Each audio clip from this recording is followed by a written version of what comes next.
क्या आप एक ऐसे टूल के बारे में जानना चाहते हैं जिससे कि आप सॉफ्टवेयर डेवलपमेंट के संपूर्ण जीवन चक्र को संभाल सकते हैं? तो देखते रहिए ये वीडियो। वीडियो शुरू करने से पहले यदि आपने अभी तक मेरे चैनल को सब्सक्राइब नहीं किया है तो प्लीज़ मेरे चैनल को सब्सक्राइब कीजिए और मेरे वीडियोस को अपने दोस्तों के साथ शेयर कीजिए ताकि मैं इसी तरह के नए नए वीडियोस बनाता रहूं।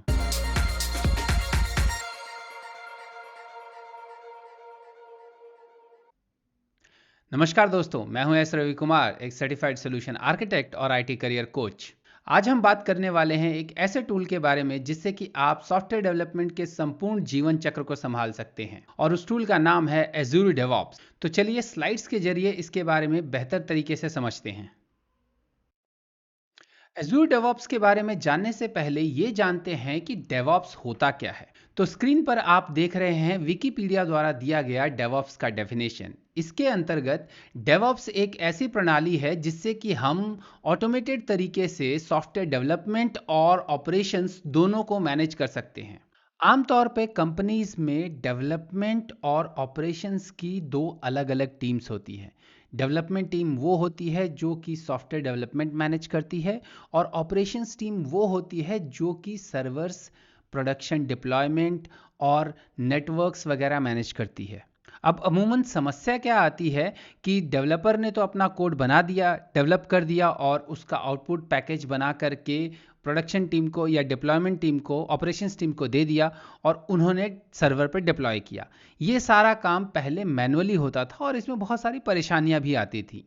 फिर डेवऑप्स के प्रोसेस को शुरू किया गया जिसमें कि एक ऑटोमेटेड प्रोसेस बनाया गया जहां की डेवलपर जब अपना कोड चेक इन करे तो ऑटोमेटिकली वो कोड एक बिल्ड सर्वर पर जाकर के बिल्ड हो जाए और वहां से बिल्ड होकर के वो पूरा कोड जो है वो डेव सर्वर पर या प्रोडक्शन सर्वर पर डिप्लॉय हो जाए। इससे सॉफ्टवेयर डेवलपमेंट की स्पीड भी बढ़ जाती है और क्वालिटी भी मेंटेन रहता है क्योंकि रेगुलर चेक्स होते रहते हैं कि ये कोड चला या नहीं चला, सर्वर पर कौन सा कोड फटा, किसके कोड से क्या प्रॉब्लम आई, तो सारे चेक्स भी हो जाते हैं। तो क्वालिटी भी मेंटेन हो जाती है और स्पीड भी मेंटेन रहता है। तो चलिए अब जानते हैं कुछ पॉपुलर डेवऑप्स टूल्स के बारे में। स्क्रीन पर आप देख रहे हैं पॉपुलर डेवऑप्स टूल्स के नाम जो कि हैं जेनकिंस, गिट, गिटलैब्स, गिटहब, बिटबकेट। आमतौर पर ये डेवऑप्स टूल्स जो हैं ये ऑटोमेशन CI/CD बनाने के ही काम आते हैं। इनसे हम संपूर्ण सॉफ्टवेयर डेवलपमेंट लाइफ साइकिल नहीं मैनेज कर सकते। जैसे जेनकिंस है, जेनकिंस से हम ऑटोमेटेड CI/CD पाइपलाइन बनाते हैं। गिट जो है, गिट आपका पता है कि आपको पता है, जैसे मैंने वर्जन कंट्रोल वाले में बताया था वीडियो में कि वर्जन कंट्रोल सिस्टम है गिट, एक डिस्ट्रीब्यूटेड वर्जन कंट्रोल सिस्टम है।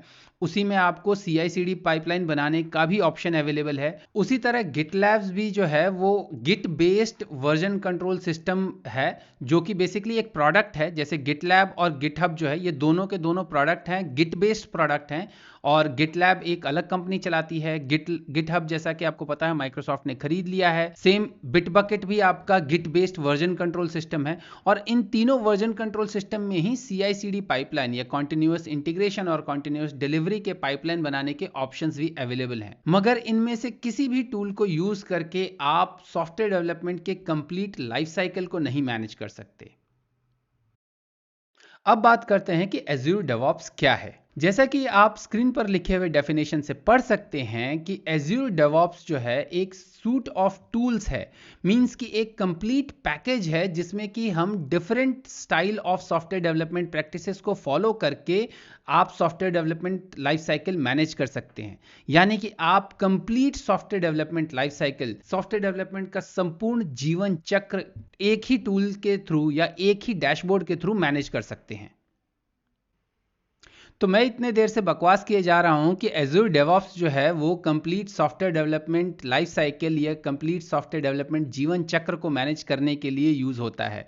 लेकिन मैंने अभी तक आपको ये नहीं बताया कि सॉफ्टवेयर डेवलपमेंट लाइफ साइकिल होता क्या है। तो चलिए छोटे से मैं आपको बताता हूं कि सॉफ्टवेयर डेवलपमेंट लाइफ साइकिल होता क्या है। तो जैसा कि आप इस सर्कल से देख सकते हैं कि संपूर्ण सॉफ्टवेयर डेवलपमेंट जीवन चक्र जो है वो एक 6 प्रोसेसेस या 6 प्रणालियों का मिश्रण है जिसमें कि इन्वॉल्व होता है planning, analysis, design, implementation, testing and integration and maintenance.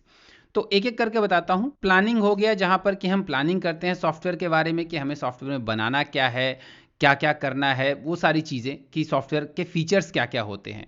Analysis में ये हम देखते हैं कि उन फीचर्स को बनाने के लिए हम क्या क्या टूल्स यूज़ करेंगे। जैसे अगर हमें डॉटनेट यूज़ करना है या जावा यूज़ करना है, कौन सा लैंग्वेज, कौन सा फ्रेमवर्क, एनालिसिस में हम वो चीज़ डिसाइड करते हैं। डिज़ाइन में हम ये करते हैं कि डिज़ाइन, सॉफ्टवेयर का डिज़ाइन बनाते हैं, यानी कि हम बनाते हैं कि उसमें कौन कौन से स्क्रीन्स होंगी, क्या स्क्रीन का डिज़ाइन होगा, कंप्लीट फ्लो। तो ये इस तरह से पूरे डिज़ाइनिंग का भी एक प्रोसेस पूरा होता है। आर्किटेक्चर डिज़ाइन, जिसमें आर्किटेक्चर डिज़ाइन भी इन्वॉल्व होता है। HLD, LLD, high level documents, low level documents, सब 50 तरह के डॉक्यूमेंट बनते हैं। तो इन तीनों प्रोसेसेस में, यानी कि प्लानिंग, एनालिसिस और डिज़ाइन, इन तीनों प्रोसेसेस में आपके क्या बनते हैं, डॉक्यूमेंट्स बनते हैं। आउटपुट जो निकलता है वो डॉक्यूमेंट्स का निकलता है। इम्प्लीमेंटेशन का जो प्रोसेस हो गया वही, यानी कि हमारा डेवलपमेंट का प्रोसेस होता है। टेस्टिंग एंड इंटीग्रेशन में ये होता है कि जैसे अगर आपका बड़ा एप्लीकेशन है और मल्टीपल टीम्स उसमें इन्वॉल्व हैं, जैसे back end team, front end team, database team, तो इन सब की जो इंटीग्रेटेड टेस्टिंग होगी, that is integration. And then testing जो होगी, टेस्टिंग भी कई तरह की होती है, functional testing, load testing, so ये डिफरेंट डिफरेंट तरह की टेस्टिंग जो भी होती है, यूनिट टेस्टिंग। सो ये सारी टेस्टिंग जो है, टेस्टिंग एंड इंटीग्रेशन में ये सब मैनेज होता है। और मेंटेनेंस फेज जो है वो डिप्लॉयमेंट के बाद का जाता है, यानी कि हम अगर उसमें डिप्लॉय जब कर देते हैं, उसको प्रोडक्शन पे भेज देते हैं, तो क्लाइंट कोई एरर्स बताता है, बग्स बताता है, उन सबको जब हम मैनेज करते हैं, उनके जब चेंजेस मैनेज करते हैं, तो वो मेंटेनेंस फेज में आता है। तो ये पूरा एक तरह से complete software development life cycle है, जिसको कि मैनेज करने का एक मात्र टूल, जिसे कहूं कि आज की डेट में इस पूरे साइकिल को मैनेज करने के लिए अगर एक टूल, ऐसा टूल है जो कि कंप्लीट ये पूरा साइकिल मैनेज करने का आपको एक 1 पॉइंट डैशबोर्ड या सिंगल पॉइंट डैशबोर्ड देता है, तो वो है Azure DevOps। तो आइए अब ये जानते हैं कि Azure DevOps की कौन कौन सी वो सर्विसेज हैं जिनसे कि हम complete software development life cycle को मैनेज कर सकते हैं। तो Azure DevOps की सर्विसेज को मैंने लिस्ट किया है सॉफ्टवेयर डेवलपमेंट लाइफ साइकिल के प्रोसेसेस के हिसाब से, और मैं एक एक करके आपको बताता हूं। सबसे पहले आता है Azure Boards। Azure Boards जो है एक प्रोजेक्ट मैनेजमेंट टूल की तरह हम इसको यूज़ कर सकते हैं, जिसमें कि हम डिफरेंट प्रोजेक्ट मैनेजमेंट मेथडोलॉजीज या प्रणालियाँ या प्रोसेसेस जो हम फॉलो करते हैं, चाहे वाटरफॉल हो गया, चाहे स्क्रम हो गया, चाहे कानबान हो गया, तो ये सारे प्रोसेसेस हम फॉलो करके Azure Boards के थ्रू हम प्रोजेक्ट मैनेजमेंट कर सकते हैं। यानी कि जो आपके लाइफ साइकिल में जो पहले 2 स्टेप्स हैं या पहले 3 स्टेप्स हैं, यानी कि analysis, requirement analysis, planning and design, इन तीनों फेजेस की जो चीज़ें हैं वो सारी हम Azure Boards के थ्रू मैनेज कर सकते हैं। यानी टास्क्स मैनेज कर सकते हैं, डॉक्यूमेंट्स मैनेज कर सकते हैं, अपलोड कर सकते हैं। तो ये सारी चीज़ें जो हैं हम Azure Boards के थ्रू मैनेज कर सकते हैं। इसके बाद बारी आती है Azure Repos की। Azure Repos असल में एक वर्जन कंट्रोल सिस्टम है, जिसमें कि आपको TFS based version control system आप यूज़ कर सकते हैं या Git based version control system आप यूज़ कर सकते हैं। ये दोनों वर्जन कंट्रोल सिस्टम आप Azure DevOps में यूज़ कर सकते हैं। अब Git based version control system क्या होते हैं और TFS based version control system क्या होते हैं, इसके लिए आप मेरा वर्जन कंट्रोल वाला वीडियो देख सकते हैं, उसका लिंक मैं डिस्क्रिप्शन में डाल दूंगा। तो ये जो Azure Repos है, ये हमारा implementation part, software development life cycle के इंप्लीमेंटेशन पार्ट को मैनेज करने के लिए यूज किया जा सकता है। फिर बारी आती है Azure टेस्ट प्लान्स की।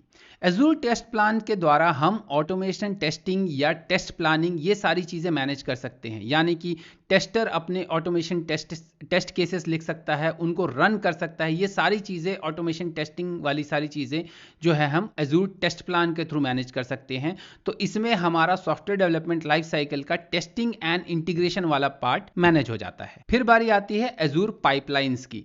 Azure pipelines basically CI/CD pipeline या continuous integration and continuous delivery pipelines बनाने के लिए यूज होता है।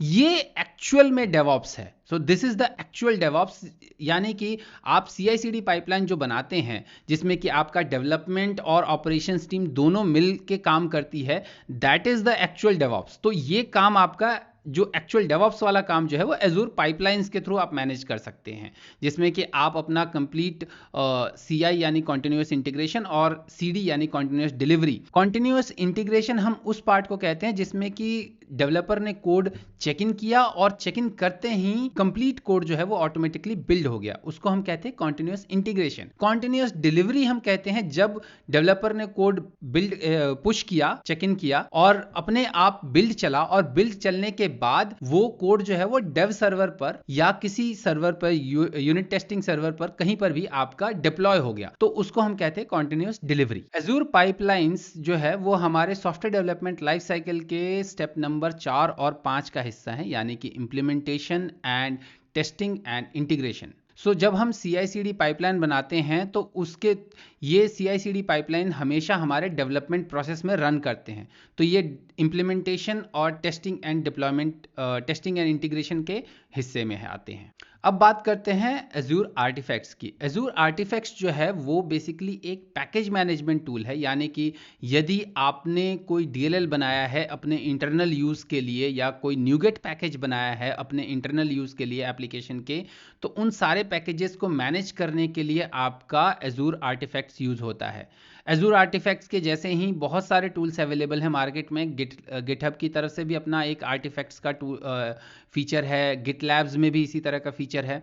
तो एज़ूर आर्टिफैक्ट्स के थ्रू हम अपने DLLs या पैकेजेस जो कि इंटरनल या एक्सटर्नल यूज़ करना चाहते हैं वो सारे पैकेजेस हम मैनेज कर सकते हैं। और एज़ूर आर्टिफैक्ट्स भी एक तरह से हमारे सॉफ्टवेयर डेवलपमेंट लाइफ साइकिल के स्टेप नंबर 4 और 5 का ही हिस्सा है, यानी इंप्लीमेंटेशन का ही हिस्सा है एक तरीके से हम कहें, या टेस्टिंग एंड इंटीग्रेशन का ही हिस्सा है। डिप्लॉयमेंट का एक स्टेप डलना चाहिए था वैसे उसमें, तो बट एनीवेज, तो वो डिप्लॉयमेंट का ही पार्ट है एक तरह से। तो आर्टिफैक्ट्स जो है वो हमारे सॉफ्टवेयर डेवलपमेंट लाइफ साइकिल के उस 4 और 5 का ही हिस्सा है एक तरह से हम कहें तो आप कहोगे कि मेंटेनेंस फेज को हम कैसे मैनेज करते हैं। तो मेंटेनेंस फेज हम एज़ूर डेवऑप्स के इन सारे टूल्स को यूज़ करके मैनेज कर सकते हैं। बिकॉज मेंटेनेंस क्या है, मेंटेनेंस एक तरह से जब हमने डिप्लॉय कर दिया उसके बाद हमारा एक छोटा सा लाइफ साइकिल दोबारा से चलता है कि भैया इसमें ये बग आया है, उस बग को मैनेज कर रहे हैं। तो वो एक तरह से प्रोजेक्ट मैनेजमेंट भी आ जाता है, उसमें सोर्स कोड मैनेजमेंट भी आ जाता है, टेस्टिंग भी आ जाती है, पाइपलाइंस भी आ जाता है, आर्टिफैक्ट्स भी आ जाता है। तो कंप्लीट SDLC जो साइकिल है उसमें मेंटेनेंस फेज जो है वो उसी साइकिल को दोबारा चलाने को कहते हैं। तो वो हम दोबारा उसी से एज़ूर डेवऑप्स के थ्रू ही पूरा मैनेज कर सकते हैं। तो इस वीडियो में हमने जाना कि डेवऑप्स क्या है, एज़ूर डेवऑप्स क्या है और किस तरह से आप एज़ूर डेवऑप्स यूज करके complete software development life cycle यानी संपूर्ण जीवन चक्र सॉफ्टवेयर डेवलपमेंट का मैनेज कर सकते हैं। उम्मीद है आपको ये वीडियो पसंद आया होगा। यदि आपको ये वीडियो पसंद आया है तो प्लीज़ इस वीडियो को लाइक कीजिए, अपने दोस्तों के साथ शेयर कीजिए और मेरे चैनल को सब्सक्राइब कीजिए ताकि मैं इसी तरह के नए नए वीडियो आपके लिए लेकर के आता रहूं। तो जल्द ही मिलते हैं मेरे नए वीडियो के साथ। तब तक के लिए अपना ख्याल रखिएगा। नमस्कार।